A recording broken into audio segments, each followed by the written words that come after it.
C'est une ambiance inhabituelle dans le port de Bukavu où des bateaux arrivent pleins à craquer avec des centaines d'habitants de Goma fouillant les conséquences de la dernière éruption du volcan Nyiragongo. La plupart disent avoir répondu également à l'appel de leur gouverneur d'évacuer les lieux en prévision d'une possible nouvelle coulée de lave qui peut affecter des vies dans 10 quartiers de Goma. Ils se sont donc présentés au port de Goma depuis 3 h du matin pour espérer trouver des places dans des bateaux en partance pour Bukavu. La fatigue est bien visible. On nous a dit d'évacuer Goma pour venir à Bukavu, d'autres qui peuvent partir à Sake et d'autres peuvent partir à Minova.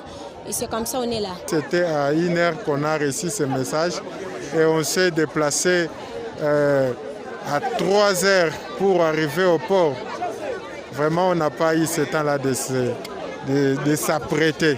On est venu vraiment dans une mauvaise condition. Parce qu'entrer même dans les bateaux, c'était très difficile pour nous. Pour entrer même dans les bateaux, on nous jetait dans des bateaux comme ça, comme des bagages. Même des enfants, on les jetait comme ça. Donc ce n'était pas vraiment facile le voyage.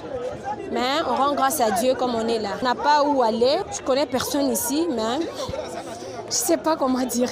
Je suis un vieux déjà, et un peu hypertendu. Et je me suis dit, quand le tremblement de terre bat avec une forte intensité, ça peut entraîner la mort de quelqu'un. On demande au gouvernement de prendre soin de nous parce que ce qui nous est arrivé là-bas, ce n'était pas de nos propres grés, mais on ne sait pas comment faire vraiment. Si vraiment le gouvernement peut aider, parce que je ne suis pas la seule, il y a beaucoup de gens qui ne savent pas où est-ce qu'ils vont. Ils viennent juste de Goma, on est entré dans des bateaux et on est venu, on ne sait pas où on va. Bon, je ne sais pas comment dire. Au même moment, la journée a connu des navettes non-stop Goma-Bukavu, les hélicos de la MONUSCO transportant du personnel des Nations Unies et leurs dépendants, malades ou ne pouvant pas faire la route Goma-Sake-Bukavu. De ce côté, on signale également des colonnes de vie en déplacement pour Bukavu. Au collège Al-Fadjiri, les arrivants sont immédiatement enregistrés, puis certains amenés dans des formations médicales selon les niveaux d'urgence. Plusieurs enfants parmi eux qui certainement ne comprennent pas ce qui leur arrive.